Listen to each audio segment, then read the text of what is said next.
الحمد لله نحمده ونصلي ونسلم على رسوله الكريم. أما بعد فأعوذ بالله من الشيطان الرجيم. بسم الله الرحمن الرحيم.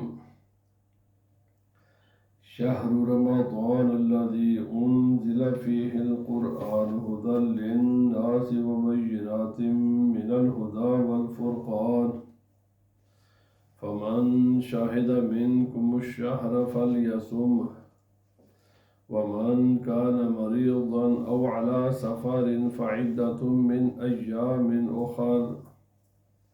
صدق الله العظيم. إن الله وملائكته يصلون على النبي يا أيها الذين آمنوا صلوا عليه وسلموا تسليما.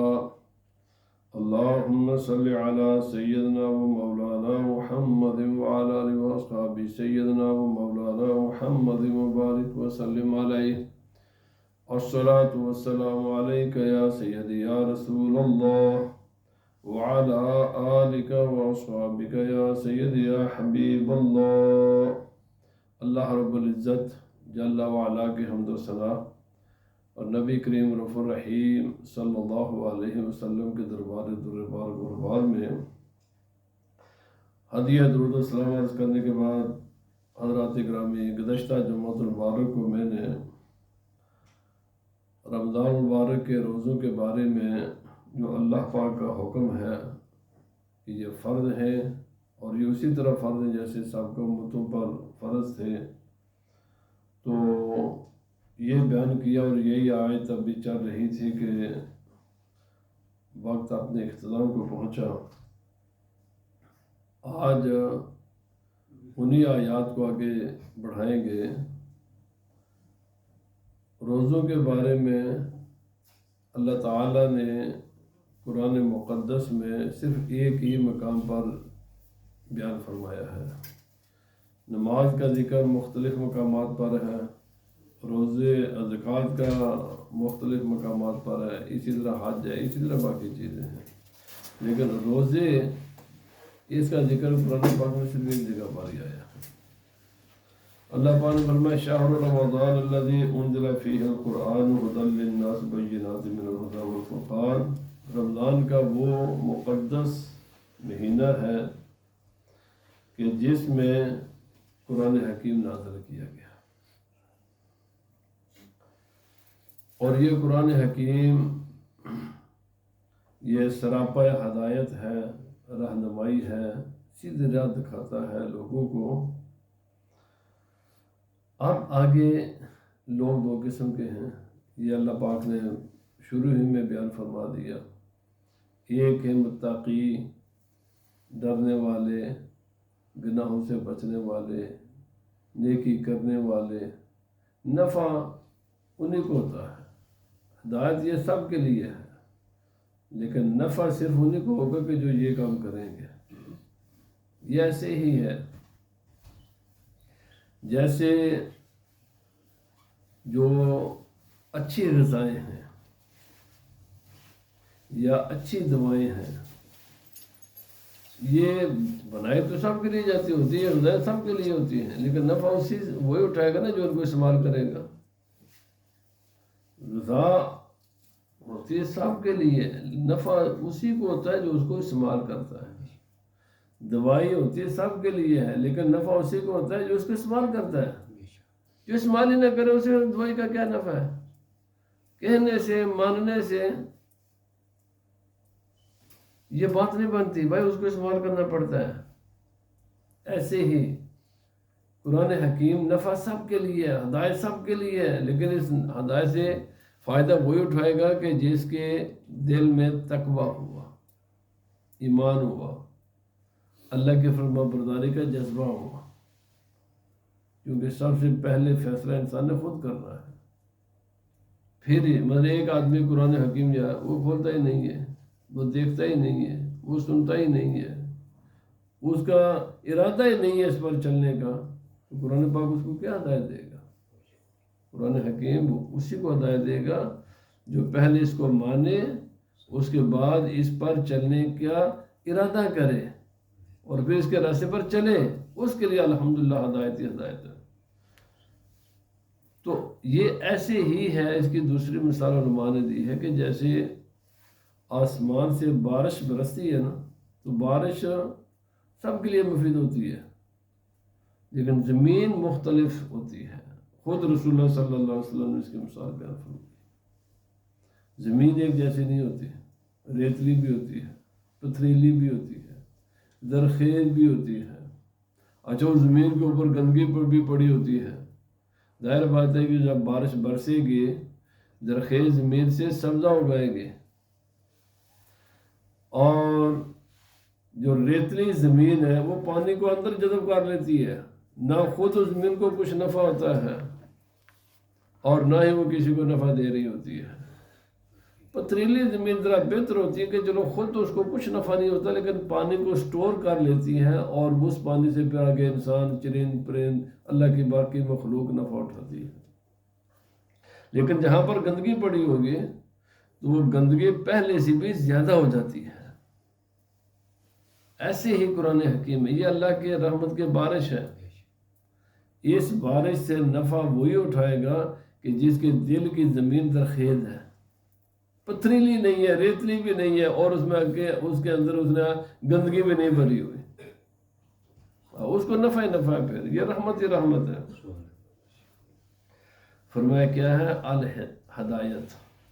کوئی بھی زندگی کا ایسا مسئلہ نہیں ہے، پیدائش سے لے کر مرنے تک اور مرنے کے بعد تک، عبدالآباد تک، انسان کو کوئی ایسا مسئلہ پیش نہیں آ سکتا، نہ آئے گا، جس کے بارے میں قرآن حکیم نے بیان نہ کیا ہو۔ الحمدللہ میں ہر روز جو قرآن حکیم کی ہم تلاوت کرتے ہیں یہاں پر، اس کا خلاصہ عرض کرتا ہوں، لکھ کر بھی، بول کر بھی۔ میڈیا پر موجود ہے، آپ اس کو اگر پڑھیں گے تو جب یہ مکمل ہو جائے گا نا 30 پاروں کا، تو آپ سوچیں، حالانکہ وہ خلاصہ ہے، بریف ہے، اس کے بعد سوچیں کوئی کائنات کی ایسی چیز ہے جو انسان کو درپیش آ سکتی ہے یا کبھی آئی ہے، جس کا اللہ پاک نے انسان کو راستہ نہیں دکھایا، سیدھا راہ نہیں دکھائی۔ جب یہ مکمل ہو جائے نا، پھر آپ دیکھیں، پوچھیں، اپنے آپ سے بھی پوچھیں، غور و فکر بھی کریں، سوچیں کوئی چیز رہ گئی ہے جو انسان کو جس کی ضرورت تھی اور اللہ پاک نے اس مسئلے میں انسان کی رہنمائی نہیں فرمائی۔ مکمل ہدایت ہے۔ اور فرمایا یہ ایسی بھی چیزیں نہیں ہیں کہ بس انسان کو کہہ دیا گیا ہے کہ بس یہ کام کرو، یہ روشن دلائل ہے، تمہیں اوپن کہہ دیا گیا ہے، غور و فکر کرو، سوچو، کائنات میں غور و فکر کرو، یہ ساری کائنات میں خدا نے بڑی وسیع بنائی ہوئی، اس میں غور و فکر کرو۔ وہی قرآن حکیم کی تعلیم کا کوئی ایسا حصہ ہے کہ جو اللہ کے باقی نظام کے ساتھ مطابقت نہیں رکھتا، باقی کائنات کے ساتھ مطابقت نہیں رکھتا۔ بھائی جب یہ باقی ساری کائنات کا خالق وہ ہے تو کلام بھی یہ اسی کا ہے، اور یہ اس کے ساتھ مطابقت بھی رکھتا ہے۔ دلیل ہے، ہر بات کی ایک دلیل ہے، ہر بات کی آپ کو ایک دلیل نظر آئے گی کائنات میں۔ ایسی دلائل ہیں کہ جن کا رد انسان نہیں کر سکتا۔ انسان کی عقل، انسان صرف وہ باتیں کرتے ہیں جو انسان کی عقل سے ماوراء ہیں، جہاں نہیں پہنچتی۔ کوئی ایسی بات نہیں ہے، کوئی ایسی بات نہیں ہے پورے قرآن حکیم میں کہ جو انسان کی عقل اس کا انکار کر سکے۔ بشر کا عقل ٹھیک ہو نا، عقل ہی خراب ہو تو پھر اس کے علاج تو ہمارے پاس نہیں ہے نا۔ پہلے یہ بات ہے کہ اس کی عقل ٹھیک ہونی چاہیے۔ عقل ٹھیک ہو تو پھر قرآن حکیم کی کوئی، ہاں وہ پوری کائنات میں غور و فکر کرتا ہو، عقل اس کی ٹھیک ہو، تعصب نہ ہو، اس میں باعث نہ ہو، وہ دل میں کوئی نفرت نہ ہو اسلام کی، نفرت سے خالی ہو کر غور و فکر کرے۔ اس کو ہر جگہ ہر مقام پر یہ نظر آئے گا کہ قرآن حکیم کے دلائل ناقابل تردید ہیں قیامت تک۔ اسی لیے تو قرآن پاک میں اللہ پاک نے فرمایا انسانوں تم بھی آ جاؤ اور اپنے ساتھ جنوں کو بھی بلا لو، اور بھی تمہارے پاس میں کوئی بات آتی ہے وہ بھی کر لو، آ جاؤ نا اس کے مقابلے میں کر لو کچھ بات۔ کوئی بھی بات ایسی ہے کہ آپ اس کا رد کر کے دکھا دو، قیامت آ جائے کہ رد نہیں کر سکو گے۔ ساتھ ہی قرآن پاک نے یہ بھی بیان کر دیا، 14 صدی تو گزر چکی ہے نا، فرمایا تو کر بھی نہیں سکو گے، انسان نہیں کر سکتا۔ یہ ضد بازی ہے، اور یہ قرآن پاک نے بیان کیا جگہ جگہ۔ سوال یہ کہ اتنی مضبوط کتاب ہے، اتنے مضبوط دلائل ہے، تو پھر انکار کیوں ہے؟ تو اللہ پاک نے اس کا بھی جواب دیا ہے، انکار کی وجہ حسد ہے اور اپنے آپ کو بڑا سمجھنا ہے، تکبر ہے، حسد ہے، نفسانی خواہشات ہے، کیونکہ قرآن پاک نفسانی خواہشات کے خلاف بات کرتا ہے۔ اگر قرآن حکیم کو مان لیں تو پھر ان چیزوں کو چھوڑنا پڑتا ہے۔ بہت سے لوگ شراب کے رسیاں ہیں، اگر قرآن کو مان لیں تو ان کو شراب چھوڑنی پڑتی ہے۔ وہ کہتے ہیں ہم شراب تو چھوڑ نہیں سکتے، لہذا ہم قرآن کو مان نہیں سکتے۔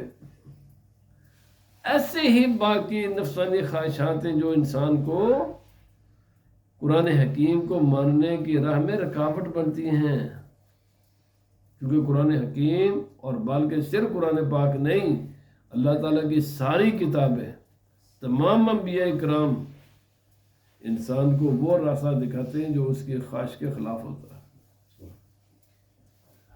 اور بعض انسان خواہشات کے اتنے غلام ہوتے ہیں، اتنے غلام ہوتے ہیں کہ وہ چھوڑ نہیں سکتے خواہشات کو، حق کا انکار کر دیتے ہیں، تکبر کی وجہ سے، حسد کی وجہ سے بغاوت کرتے ہیں۔ والفرقان، اللہ پاک نے فرمایا یہ بالکل کرائٹیرین کتاب ہے، ایک ایسی کتاب ہے کہ جو لائن کلیئر لائن کھینچ دیتی ہے کہ اس کے یہ سب چیزیں حق ہیں اور یہ ساری چیزیں جھوٹ ہیں، باطل ہے، نتھنگ ہے، انسان کے دماغ کے گڑی ہوئی چیزیں ہیں، ان کا کوئی تعلق حقیقت کے ساتھ نہیں ہے۔ قرآن حکیم ہر چیز کو، ہر کائنات کی چیز کو کلیئر بیان کر دیتا ہے۔ اسی لیے آئے لوگ کہتے ہیں سانو نہیں پتا کیڑا کھوتیا تو قرآن پوچھو، اللہ نے کوئی چیز خالی چھوڑی نہیں ہے، سانو نہیں پتا کیڑا سچا کیڑا جھوٹا، تو پھر اتاریا کہتے واسطے ہے، یہ اتاریا اسی واسطے کہ تو انہوں نہیں پتا لگے کہ اسی نے پوچھ لے جائے، یہ اسی لیے اتارا گیا۔ فرقان ہے، یہ فرقان کا معنی ہوتا ہے سب سے زیادہ فرق کرنے۔ اچھا بعض لوگ کہتے ہیں اسی تو بڑے اتحاد قائل ہیں، ہم یونٹی جاتے ہیں، اور یار قرآن کے خلاف ہے یہ بات، یونٹی بالکل قرآن کے خلاف بات ہے۔ قرآن کو اللہ پاک نے فرقان بنا کر بھیجا ہے۔ فرقان کا معنی یہ ہے کہ بہت بڑا ڈیوائڈر جو ڈویژن پیدا کرتا ہے انسانوں میں، اور چھوٹی ڈویژنیں پیدا کرتا، بگ ڈویژن پیدا کرتا ہے یہ قرآن پاک۔ اور یہ صرف قرآن پاک نہیں کرتا ڈویژن، اللہ کی ہر کتاب کرتی ہے۔ یونٹی کی طرح سے آ گئی، اللہ کی ساری کتابیں انبیاء کرام، قرآن پاک آئے ڈویژن پیدا کرنے کے لیے ہے، انسانوں کو بتانے کے لیے یہ رائٹ لوگ ہیں، نہ دنیا میں سب کے سب رائٹ ہیں اور نہ ہی دنیا میں سب کے سب رانگ ہیں۔ کچھ لوگ رائٹ ہیں، وہ بھی انسان نے نسل آدم میں سے ہیں، اور کچھ لوگ رائٹ ہیں، وہ بھی نسل آدم میں سے۔ کون کہے جی دونوں کی شکل ایک جیسی؟ تمام انسان بس شکل کے اعتبار سے، جسم کے اعتبار سے بالکل ایک ہے۔ کیسے پتہ چلے who is right who is wrong؟ اسی چیز کو بیان کرنے کے لیے تو اللہ نے انبیاء کرام کو بھیجا ہے، اسی کام کے لیے تو اللہ تعالیٰ نے کتابیں نازل کی ہیں، یہ نازل ہی اسی لیے ہوئی ہیں۔ اب بھائی اگر یہ رانگ رائٹ کا مسئلہ ہی نہ ہوتا، بھائی یونٹی کی رٹ لگائی ہوئی ہے، تو پھر یہ اللہ نے جنت اور جہنم دو چیزیں کیوں بنائی ہوئی ہیں؟ یہ تو انسان سے کے پیدا کرنے سے پہلے ہے نا، یہ تو حضرت آدم علیہ السلام کو زمین پر اتارنے سے پہلے کی دونوں چیزیں ہیں۔ فریق فی الجنت و فریق فی السعیر، اور جس نے یہ ساری کائنات بنائی ہے نا، اس نے خود ہی کہا کہ میں نے دو گروپ بنائے ہوئے ہیں، ایک گروپ جہنم کے لیے، ایک گروپ جنت کے لیے۔ دونوں بری جائیں گی، جنت بھی فل ہوگی انشاءاللہ العزیز اور جہنم بھی فل ہوگی۔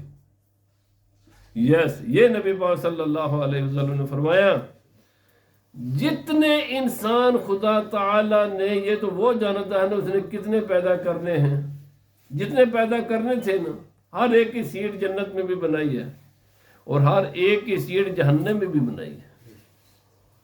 حدیث سے پاک ہے، مشکاہ شریف میں حدیث سے پاک ہے۔ رسول اللہ صلی اللہ علیہ وسلم نے فرمایا کہ جتنے انسان، حضرت آدم پہلے انسان ہے، وہاں سے لے کر قیامت کا آخری انسان تک جتنے انسان دنیا میں آ چکے یا آئیں گے نا، ہر ایک کی سیٹیں جنت میں بھی بنائی ہیں خدا نے، جہنم میں بھی بنائی، لیکن جائیں گے سارے نہ جنت میں، نہ جائیں گے سارے جہنم میں، کچھ جائیں گے جہنم میں اور کچھ جائیں گے جنت میں۔ اب ظاہر بات ہے جو پلیسیں بچیں گی، پلیسیں بچے گی نا، کیونکہ آدھے فریق فی الجنت و فریق فی السعیر، کچھ نے جانا ہے جہنم میں، کچھ نے جانا ہے جنت میں، اور یہ ویسے نہیں اللہ بھیج دے گا، انسان اپنے مرضی سے جائے گا۔ اس کو بتایا ہوا کہ یہ راستہ، جو غلط راستہ اختیار کرے گا جہنم میں جائے گا، جو صحیح راستہ اختیار کرے گا وہ جنت میں جائے گا۔ غلط راستے کا انتخاب انسان خود کرتا ہے اور صحیح راستے کا بھی انتخاب انسان خود کرتا ہے، لیکن بہرحال کرتے انسان خود ہی ہے۔ اب بات یہ ہے جو سیٹیں بچیں گی وہ کدھر جائیں گے؟ تو نبی پاک صلی اللہ علیہ وسلم فرمایا، جنت کی بچی ہوئی سیٹیں، یعنی جو جہنمیوں کو ملنی تھی وہ جنت میں نہیں آ سکے، وہ جگہ بچ گئی، وہ ملے گی جہنمی کی جگہ بھی جنتی کو لاتا کرے گا ڈبل۔ اور جو جہنم میں جنتی کے لیے جگہ بنائی گئی تھی وہ تو چلا گیا اپنے نیکی اور اپنے عمل اور اپنے عقیدے کی وجہ سے جنت میں، اب وہ جہنم کی جو جگہ بچ گئی نا وہ بھی کس کو ملے گی؟ جہنمی کو۔ تو جہنمی کا عذاب ڈبل اور جنتی کی خوشیاں بھی ڈبل ہوں گی۔ یہ ہوگا بھائی، یہ ہے، یہ قرآن پاک نے اس مسئلے کو جگہ جگہ بیان کیا ہے۔ خام خواہ لوگوں کو، اور لوگ بھی بدھو ہوتے ہیں، سوچتے ہے ہی نہیں ہے کسی بات کو، یونٹی کی رٹ لگائی ہوتی ہے، اور یونٹی کی طرح تصور ہی نہیں ہے اسلام میں، بالکل انٹی اسلام ہے یہ نظریہ۔ کیوں؟ بل فرقان، اگر یونٹی کو اللہ کو مقصود ہوتی تو اپنی کتابیں فرقان بنا کر کیوں بھیجتا؟ پھر اللہ تعالیٰ نے انبیاء کرام کو کیوں بھیجتا؟ پھر یہ دو الگ الگ اللہ پاک نے انبیاء کرام، اور جہاں پر حضرت موسیٰ علیہ السلام کا ذکر ہے ساتھ فرعون کا ذکر نہیں ہے۔ موسیٰ علیہ السلام اگر اولاد آدم میں سے ہیں تو فرعون بھی تو اولاد آدم میں سے تھا نا۔ جہاں حضرت ابراہیم علیہ السلام کا ذکر ہے تو ساتھ نمرود کا ذکر نہیں ہے، وہ اور مخلوق تو نہیں تھی، وہ بھی اولاد آدم میں سے تھا۔ ابراہیم علیہ السلام بھی اولاد آدم میں سے ہیں۔ رسول اللہ صلی اللہ علیہ وسلم کے زمانے میں ابو جہل، عتبہ، شیبہ، بڑے بڑے لوگ جہنم میں واصل ہوئے، یہ سارے کے سارے اولاد آدم میں سے ہیں۔ بھائی حضرت بعد میں یزید، حضرت یعنی حضرت امام حسین کے مقابلے میں آ گیا، یہ کون تھا؟ انسان ہی ہے سارے۔ یاد رکھیں، مسئلہ یہ نہیں ہے ہم نہ اس کے پابند ہیں کہ کیا کرنا ہے کیا نہیں کرنا۔ جو خدا کا حکم یہ ہے کہ ہمیشہ رائٹ راستے پر رہنا ہے، حکم یہ ہے، حکم یہ نہیں ہے کسی کو راضی کرنے کے لیے وہ رنگ بھی کرے تو پھر بھی اس کے ہاں میں ہاں ملا لیے، بلکہ یہ سخت ترین شرک کے قریب یہ گناہ ہے، غلط۔ اب سنیں تفسیر در منصور امام جلال الدین سیوطی نے، تفسیر زاد المسیر امام عبد الرحمن بن جوزی نے یہ حدیث پاک نقل کی ہے۔ فرمایا بدترین گناہ اور جن لوگوں کو شدید ترین جہنم کا عذاب ہوگا نا، گناہ تو ہر ایک کے بعد ہوتا ہے لیکن گناہوں کی بھی آگے پھر درجہ بندی ہے، بدترین گناہ کون سا ہے؟ اور فرمایا وہ دو گناہ ہیں، اور خود رسول اللہ صلی اللہ علیہ وسلم نے بیان فرمایا یہ بدترین گناہ ہیں یہ، اور یہ میں آپ کو تو بھی کہہ رہا ہوں، ذرا غور کریں اس پر۔ اور شدید ترین جہنم کا جن لوگوں کا عذاب ہوگا نا وہ یہ ہے، فرمایا ایک وہ انسان جس نے کسی بھی اللہ کے نبی کو قتل کیا، کسی بھی اللہ کے نبی کو شہید کیا۔ اللہ کے نبی تو تمہیں بچانے کے لیے آتے ہیں، تمہارے نجات کے لیے محنتیں کرتے ہیں، تمہیں سیدھی راہ دکھاتے ہیں، اور تم ان کو شہید کرتے ہو۔ ایک دن میں بنی اسرائیلی یہودیوں نے 41 نبیوں کو صبح سے لے کر دوپہر تک قتل کیا تھا۔ آپ کہتے ہیں ہوتا ہی نہیں۔ فرمایا بدترین گناہوں میں سے بدترین گناہ یہ ہے کہ تم اب نبیوں کو قتل، وہ لوگ جو انبیاء کرام کو شہید کریں قتل کریں اور بلا وجہ کرتے ہیں۔ اب یہ میں دیکھتا ہوں جو لوگ گھروں میں علماء کے خلاف لگے رہے، او یار تو انہوں علماء چلے کی کدھر سیدھا راہ دس دینا، تو انہوں نے گالاں کٹنیاں، تو انہوں نے بارے میں برے کمنٹس کرتے رہنا، اور اللہ دے بندے ہو وہ تو تھوڑے خیر خان ہیں، یہ مسلمانوں کا راستہ نہیں ہے بھائی۔ اور سنیں نبی پاک صلی اللہ علیہ وسلم نے فرمایا، امام غزالی نے منہاج العابدین میں حدیث پاک نقل کی ہے، بدترین جو عذاب ان کی ایک شکل یہ ہوگی کہ یہ جو اس طرح منہ کھولتے ہیں نا علماء کے خلاف، دین کے خادموں کے خلاف، فرمایا جہنم کے کتے خدا ان لوگوں پر مسلط کرے گا، جہنم کے کتے وہ اس طرح آئیں گے اور ان کو چیریں گے، پھاڑیں گے اور یہ چیزیں چلائیں گے۔ اس لیے علماء بھی آپ جیسے انسان ہی ہوتے ہیں، غلطی ہو سکتی ہے، اس کا معنی یہ نہیں کہ آپ ان کے خلاف گھر میں بیٹھ، اور آپ کی اولادیں جب سنتی ہیں تو ان کے کچے ذہن ہوتے ہیں، وہ بھی بیچارے دین سے دور ہو جاتے ہیں۔ اگر آپ کسی عالم میں دیکھیں اس کو جا کر تنہائی میں بتائیں کہ حضرت صاحب یہ آپ میں غلطی ہے، اس کو چھوڑ دو۔ اس کا معنی یہ نہیں ہے کہ سب کو ایک ہی ڈنڈا لے کر آنکھو۔ اب نبی پاک صلی اللہ علیہ وسلم نے فرمایا دوسرا انسان، اور یہ میں آپ کے لیے کہتا ہوں، اس میں ہم عام لوگ اس میں انوالو ہوئے اس مسئلے میں، جو کسی انسان کو نیکی سے روکے یا گناہ پر مجبور کرے۔ یہ حدیث پاک ہے در منصور میں، کہ شاکہ میں جمعہ کے بعد میرے پاس آ جانے میں آپ کو دکھا دوں گا۔ نبی پاک صلی اللہ علیہ وسلم فرمایا جو انسان کسی بھی انسان کو نیکی سے روکے یا گناہ کرنے پر مجبور کرے، یہ وہ لوگ ہیں کہ جنہیں جہنم کا بدترین عذاب ہوگا۔ بھائی کوئی گناہ کرتا ہے وہ اپنی مرضی سے کرے، آپ اس کی گناہ پر اس کی مدد نہ کریں۔ کوئی نیکی نہیں کرتا وہ خود نہیں کرتا، آپ نہ روکیں اس کو نیکی سے۔ میں نے یہ بات کیوں کی ہے؟ بہت سے بچے جب ان کی داڑھی آنے لگتی ہے تو میں ان سے پوچھنا بیٹا داڑھی رکھ، نہیں میرا ابا میں مجبور کرتا، میری اماں میں مجبور کر رہی ہے، میری بیوی میں مجبور کر رہی ہے، شادی شدہ کرو تو۔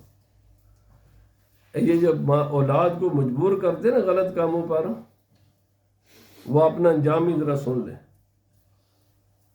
انہوں نے جو کچھ شروع ہوئے گا نا، میں تمہیں دس دیتا بڑے واضح لفظ اندر سے ہے، جو اپنے اولاد کو کسی بھی غلط کام پر مجبور کرتے ہیں اپنے پیرنٹس ہونے کی وجہ سے، یارو کرن نہ کرن انہوں دے گناہ انہوں نہ رہن دو، وہ چلن دو انہوں نے اپنی مرضی نال، آپ ان کو نیکی کا حکم دیں۔ اگر کوئی نیکی کرتے ہیں وہ تھے لڑکی کیوں، اب میری اماں کہتی ہے جیڑا نہیں رکھنا، وہ چیلا کہتے ہیں، چیلا نہیں رکھنا. یار تیری اماں تو ڈردے نہیں جہنم میں جائیں گے کتے چیرن کے پھاڑن گے. تیری بچی اگر حجاب کرنا چاہتی ہے اس کو کرن دے، تو ذرا رکاوٹ نہ بن.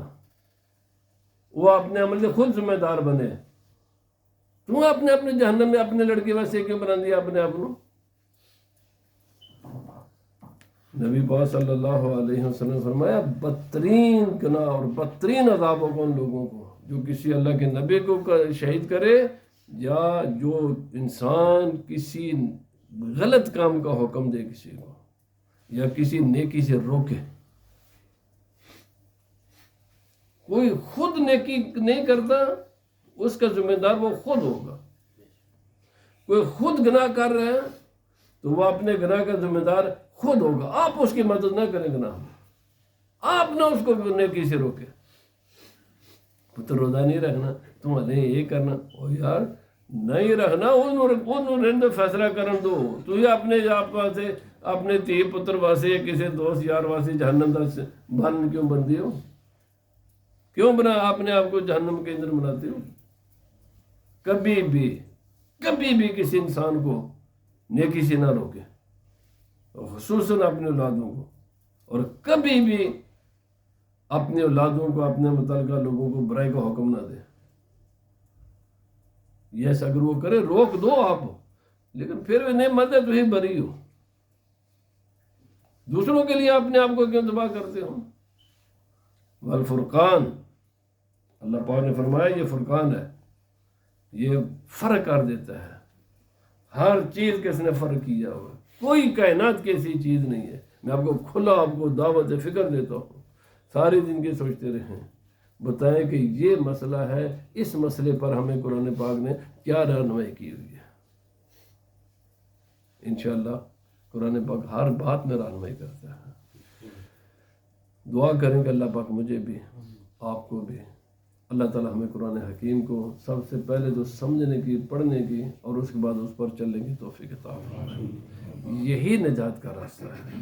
دنیا کی زندگی عارضی ہے، ہر حال میں چھوڑنی ہے دنیا کو، اللہ کی بارگاہ میں حاضر ہونا ہے. کل میں نے وہ سنا حضرت عیسیٰ علیہ السلام کا فرمان، یہ اسی کتاب میں ہے. حضرت عیسیٰ علیہ السلام فرمایا لوگوں عجیب ہو تو یہ اس دنیا میں اللہ تعالیٰ رزق بغیر عمل کے دیتا ہے اور تم رزق کے پیچھے بھاگتے رہتے ہو، حالانکہ وہ بغیر عمل کے ملتا ہے. اگلی دنیا صرف عمل کی بنیاد پر ہے، اس کے لیے تم عمل کرتے نہیں ہو. یعنی جتنے بغیر عمل ہی اللہ دینا جاتا ہے اس واسے مردے پہ ہیں سی، تو جتنے بغیر عمل تو کچھ نہیں ملنا اس واسے اسی جناب سوچتے نہیں. اللہ تعالیٰ ہمیں توفیق عطا فرمائے کہ ہم دین کو سمجھیں اور دین پر چلنے کی اللہ پاک ہمیں توفیق عطا فرمائے. وما علینا الا البلاغ. پڑھیں.